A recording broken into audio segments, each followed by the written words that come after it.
জনগণের সাথে কথা বলবেন। এজন্য আমি আমাদের প্রাণী সম্পদ বিভাগ একটি দরিদ্র পীড়িত জেলা, এই জেলায় দারিদ্র অনুরোধ জানাবো যে এই জেলায় বিশেষ করে এফএমডি এবং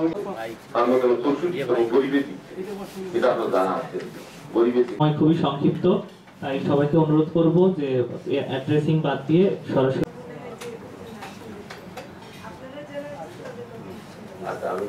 বিশেষ করে উত্তর পেতে তাই সেখানে প্রায় শেষ হয়ে সকালে কি খাবে জানে না, এটা আমাদের কুড়িগ্রামে আছে।